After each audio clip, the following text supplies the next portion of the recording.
ജയ് ഹിന്ദ് സുഹൃത്തുക്കളെ. ഭാവിയിലെ യുദ്ധങ്ങളിൽ ജയിക്കാനായിട്ട് ശക്തമായ ആയുധങ്ങൾ മാത്രം പോരാ. അതിനേക്കാൾ വേഗത്തിൽ ശത്രുവിനെ കൃത്യമായിട്ട് കാണാനും തിരിച്ചറിയാനുമുള്ള അത്യാധുനിക റഡാർ കണ്ണുകളും വേണം. അത്തരമൊരു പുതിയ അത്ഭുത കണ്ണാണ് ഫോട്ടോണിക് റഡാർ.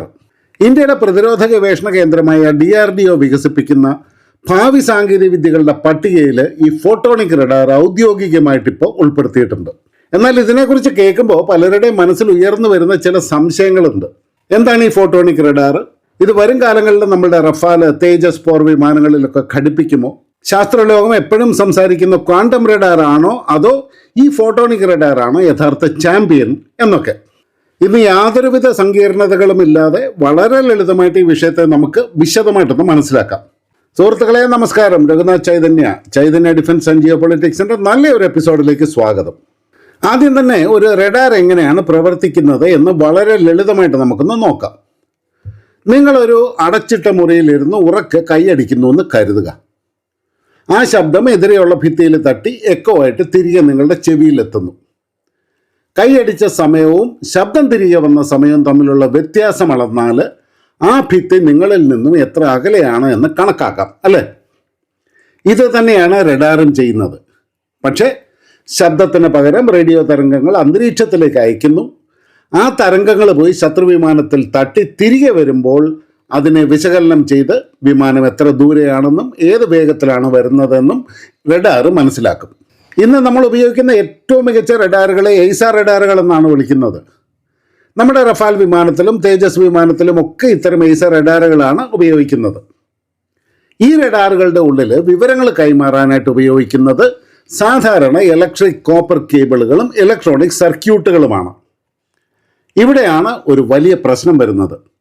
നമ്മുടെ വീട്ടിലെ കമ്പ്യൂട്ടറിലോ മൊബൈലിലോ ഒരു വലിയ ഗെയിം കളിക്കുമ്പോൾ ഫോൺ ചൂടാകുകയും ഹാങ് ആവുകയും ചെയ്യുന്നത് കണ്ടിട്ടില്ലേ? സമാനമായിട്ട് കണക്കില്ലാത്ത ഡേറ്റ ഒരുമിച്ച് കടന്നു പോകുമ്പോൾ ചിപ്പുകൾ ചൂടാവുകയും ഒരു പരിധി കഴിഞ്ഞാൽ ഡേറ്റ പ്രോസസ്സ് ചെയ്യുന്ന വേഗത കുറയുകയും ചെയ്യും. ഇതിനെയാണ് ശാസ്ത്രജ്ഞർ ഇലക്ട്രോണിക് ബോട്ടിൽ നെക്ക് എന്ന് വിളിക്കുന്നത്. ഇനി നമുക്ക് ഫോട്ടോണിക് റഡാറിലേക്ക് വരാം. ആദ്യം തന്നെ ഒരു വലിയ തെറ്റിദ്ധാരണ തിരുത്താം. ഫോട്ടോണിക് റഡാർ എന്ന് പറയുന്നത് ആകാശത്തേക്ക് ലേസർ വെളിച്ചമയച്ച് യുദ്ധവിമാനം കണ്ടെത്തുന്ന സംവിധാനമല്ല. അങ്ങനെ വെളിച്ചമയച്ച് കണ്ടെത്തുന്ന രീതിയെ ലിഡാർ എന്നാണ് വിളിക്കുന്നത്. ഫോട്ടോണിക് റഡാറും അന്തരീക്ഷത്തിലേക്ക് അയക്കുന്നത് സാധാരണ റേഡിയോ തരംഗങ്ങൾ തന്നെയാണ്. പക്ഷേ മാറ്റം സംഭവിക്കുന്നത് റഡാറിൻ്റെ ഉള്ളിലാണ്.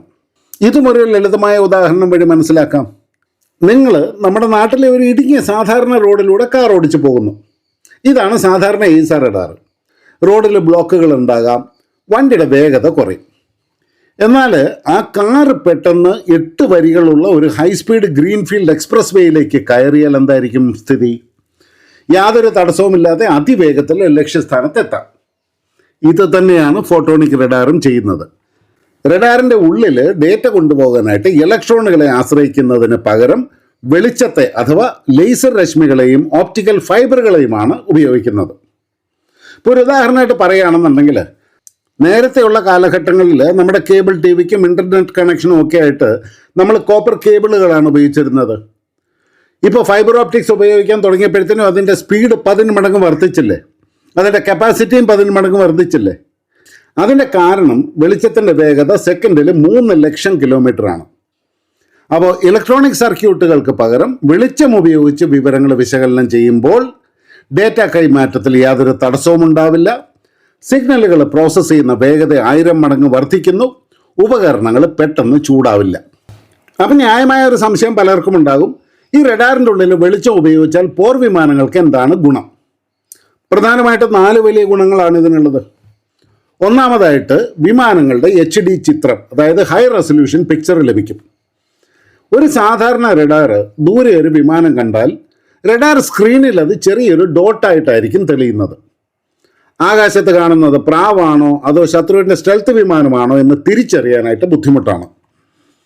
എന്നാൽ ഫോട്ടോണിക് റഡാറിൻ്റെ അതിഭീമമായ ഡേറ്റ വേഗത, അതായത് ഹൈ ബാൻഡ്വിഡ്ത്ത് കാരണം ദൂരെയുള്ള വിമാനത്തിൻ്റെ ആകൃതി പോലും കൃത്യമായിട്ട് മനസ്സിലാക്കാൻ സാധിക്കുന്ന HD ഇമേജുകൾ പൈലറ്റിൻ്റെ സ്ക്രീനിൽ ലഭിക്കും. രണ്ടാമത്തെ ഗുണമാണ് ശത്രുവിന് ഈ റഡാറിനെ ജാം ചെയ്യാൻ എളുപ്പമല്ല. അതായത് ഇന്നത്തെ യുദ്ധങ്ങളിൽ ശത്രുക്കൾ വ്യാജ റേഡിയോ തരംഗങ്ങൾ കടത്തിവിട്ട് നമ്മുടെ റഡാറുകളെ കണ്ണു കാണാത്ത അവസ്ഥയിലാക്കാറുണ്ട്. ഇതിനെ ജാമിംഗ് എന്നാണ് പറയുന്നത്. എന്നാൽ ഫോട്ടോണിക് റഡാറിൻ്റെ ഉള്ളിലെ സിഗ്നലുകൾ സഞ്ചരിക്കുന്നത് ഓപ്റ്റിക്കൽ ഫൈബറുകളിലൂടെ പ്രകാശത്തിൻ്റെ രൂപത്തിലായതുകൊണ്ട് ശത്രുക്കളുടെ റേഡിയോ ജാമറുകൾക്ക് ഇതിനെ ഒന്നും ചെയ്യാനായിട്ട് സാധിക്കില്ല. മൂന്നാമത്തെ ഗുണമാണ് സ്റ്റെൽത്ത് വിമാനങ്ങളുടെ ഒളിച്ചുകളി അവസാനിക്കും. ഇപ്പോൾ ചൈനയുടെ J-20 അല്ലെങ്കിൽ അമേരിക്കയുടെ J-35 പോലെയുള്ള സ്റ്റെൽത്ത് വിമാനങ്ങൾ റഡാർ സിഗ്നലുകളെ സ്വന്തം ശരീരത്തിലേക്ക് ആഗിരണം ചെയ്യുകയോ തട്ടിത്തെറിപ്പിക്കുകയോ ചെയ്യും.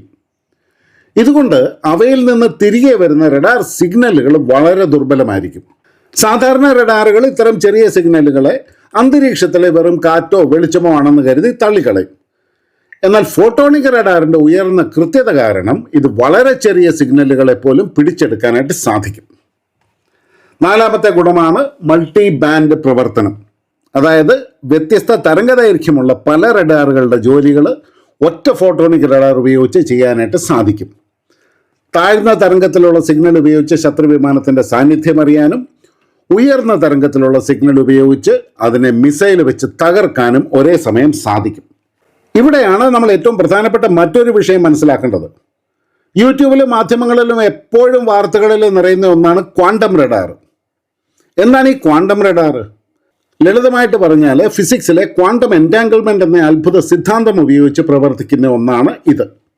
അതായത് 2 ഫോട്ടോൺ കണങ്ങളെ തമ്മിൽ ബന്ധിപ്പിക്കുന്നു. ഒന്നിനെ വിമാനത്തിലേക്ക് അയക്കുന്നു, മറ്റൊന്നിനെ ലാബിൽ സൂക്ഷിക്കുന്നു. വിമാനത്തിൽ തട്ടി തിരികെ വരുന്ന തരംഗങ്ങളെ പരിശോധിച്ച് ലക്ഷ്യം കണ്ടെത്തുന്നു. തിയറിയിൽ ഇത് കേൾക്കാൻ വളരെ രസമാണ്. എന്നാൽ യാഥാർത്ഥ്യത്തിലേക്ക് വരുമ്പോൾ 2 വലിയ പ്രശ്നങ്ങളുണ്ട്. ക്വാണ്ടം റഡാറിൻ്റെ ഉപകരണങ്ങൾ പ്രവർത്തിക്കണമെന്നുണ്ടെങ്കിൽ അന്തരീക്ഷ താപനില -269 ഡിഗ്രി സെൽഷ്യസിന് അടുത്തായിരിക്കണം. ഒന്ന് ചിന്തിച്ച് നോക്കൂ. മണിക്കൂറിൽ 2000 കിലോമീറ്റർ വേഗത്തിൽ പറക്കുന്ന ഭീകരമായ ചൂടും കമ്പനവുമുള്ള ഒരു പോർ വിമാനത്തിൻ്റെ മൂക്കിൽ ഇത്രയും വലിയ തണുപ്പ് നിലനിർത്താൻ ഏതെങ്കിലും എഞ്ചിനീയറിങ്ങിന് കഴിയുമോ? ഇപ്പോഴത്തെ സാഹചര്യത്തിൽ ഇല്ല. അത് തന്നെയല്ല, ദൂരം കൂടുമ്പോൾ ക്വാണ്ടം ശക്തി നഷ്ടപ്പെടുകയും ചെയ്യും. ക്വാണ്ടം സിഗ്നലുകൾ വളരെ ദൂരത്തേക്ക് അയക്കുമ്പോൾ അന്തരീക്ഷത്തിലെ മഴയും മേഘങ്ങളും കാരണം അവയുടെ ശേഷി കുറയും. ചുരുക്കത്തിൽ ക്വാണ്ടം റഡാർ എന്ന് പറയുന്നത് വരും പതിറ്റാണ്ടുകളിൽ ലാബുകളിൽ മാത്രം ഒതുങ്ങാൻ സാധ്യതയുള്ള ഒരു ആശയമാണ്. എന്നാൽ ഫോട്ടോണിക് റഡാർ എന്ന് പറയുന്നത് യുദ്ധക്കളത്തിൽ പ്രയോഗിക്കാൻ കഴിയുന്ന യാഥാർത്ഥ്യമാണ്. ഇനി നമുക്ക് നമ്മുടെ ഭാരതം ഈ രംഗത്ത് എവിടെ നിൽക്കുന്നു എന്നും കൂടി ഒന്ന് നോക്കാം. DRDOയുടെ ബംഗളൂരുവിലുള്ള LRDE electronic and radar development establishment lab ഇതിനകം തന്നെ തദ്ദേശീയമായിട്ട് ഫോട്ടോണിക് റഡാറിൻ്റെ പ്രോട്ടോടൈപ്പ് വികസിപ്പിച്ചിട്ടുണ്ട്. ഇത് കൂടാതെ IIT മദ്രാസ് ഇതിനാവശ്യമായ ഫോട്ടോണിക് അനലോഗ് ടു ഡിജിറ്റൽ കൺവേർട്ടറും വിജയകരമായിട്ട് നിർമ്മിച്ചിട്ടുണ്ട്. സാധാരണ ഇലക്ട്രോണിക് സംവിധാനങ്ങളെക്കാളും 12 മടങ്ങ് അധിക ബാൻഡ് വിഡ്ത്ത് കൈകാര്യം ചെയ്യാനായിട്ട് നമ്മുടെ ഇന്ത്യൻ ശാസ്ത്രജ്ഞന്മാർക്ക് ഇതിലൂടെ കഴിഞ്ഞിട്ടുണ്ട്. എന്നാൽ ഒരു റഡാർ ലാബിൽ വിജയിച്ചു എന്നതിൻ്റെ അർത്ഥം നാളെ തന്നെ അത് വിമാനത്തിൽ ഘടിപ്പിക്കുമെന്നല്ല. ഒരു ഫോട്ടോണിക് റഡാർ പോർ വിമാനത്തിൽ സ്ഥാപിക്കണമെന്നുണ്ടെങ്കിൽ വിമാനത്തിലെ കടുത്ത വൈബ്രേഷൻ താങ്ങണം, അതികഠിനമായ ചൂടും തണുപ്പും അതിജീവിക്കണം, വലിപ്പവും ഭാരവും വളരെ കുറവായിരിക്കണം. അതുകൊണ്ട് ആദ്യം ഈ ഫോട്ടോണിക് സാങ്കേതികവിദ്യ എത്തുക നമ്മുടെ യുദ്ധക്കപ്പലുകളിലും വലിയ ഗ്രൗണ്ട് റഡാർ സ്റ്റേഷനുകളിലുമായിരിക്കും. അതിനുശേഷം ടെസ്റ്റിങ്ങുകൾ പൂർത്തിയാക്കി 2030കളുടെ മധ്യത്തോടെ മാത്രമേ ഇത് സുഖോയ് 30 MKI, തേജസ് അല്ലെങ്കിൽ 5ാം തലമുറ വിമാനമായ ആംക എന്നിവയുടെ മൂക്കിലേക്ക് എത്തുകയുള്ളൂ. സുഹൃത്തുക്കളെ, ഒരു കാലത്ത് നമ്മുടെ സൈന്യത്തിന് ആവശ്യമായ ചെറിയ റഡാറുകൾക്ക് പോലും നമ്മൾ വിദേശ രാജ്യങ്ങളുടെ മുമ്പിൽ കൈനീട്ടി നിന്നിരുന്ന ഒരു കാലമുണ്ടായിരുന്നു. എന്നാൽ ഇന്ന് നമ്മൾ സ്വന്തമായിട്ട് ഇത്തരം എയ്സർ റഡാറുകളും നേത്ര AEW&C വിമാനങ്ങളും അരുദ്ര റഡാറുകളും ഒക്കെ നിർമ്മിക്കുന്നു. ഇപ്പം നമ്മുടെ ശാസ്ത്രജ്ഞർ അവിടെയും നിർത്താതെ ലോകത്തിലെ ഏറ്റവും മുൻനിര റഡാർ സാങ്കേതികവിദ്യയായ ഫോട്ടോണിക്സിലേക്ക് കാലെടുത്ത് വെച്ചിരിക്കുകയാണ്. ചൈനയോ അമേരിക്കയോ ഈ രംഗത്ത് മുന്നേറുന്നു എന്നത് നമ്മളെ ഭയപ്പെടുത്തേണ്ട കാര്യമല്ല, മറിച്ച് ഇന്ത്യക്ക് കൂടുതൽ വേഗത്തിൽ മുന്നേറാനുള്ള ഒരു ഓർമ്മപ്പെടുത്തലാണ്. സ്വന്തം സാങ്കേതികവിദ്യയിലൂടെ രാജ്യത്തിൻ്റെ അതിർത്തികൾ സംരക്ഷിക്കുന്ന ആത്മനിർഭര ഭാരതത്തിൻ്റെ മുന്നേറ്റത്തെക്കുറിച്ചുള്ള നിങ്ങളുടെ അഭിപ്രായങ്ങൾ താഴെ കമൻറ്റ് ചെയ്യുക. വീഡിയോ ഇഷ്ടപ്പെട്ടെങ്കിൽ ഒന്ന് ലൈക്ക് ചെയ്യുക, സുഹൃത്തുക്കളുമായിട്ട് പങ്കുവയ്ക്കുക, ചാനൽ സബ്സ്ക്രൈബ് ചെയ്യാനായിട്ട് മറക്കരുത്. വീണ്ടും കണ്ടുമുട്ടാം നല്ലൊരു വിഷയമായിട്ട്. നന്ദി, നമസ്കാരം, ജയ് ഹിന്ദ്, ഭാരത് മാതാ കി ജയ്.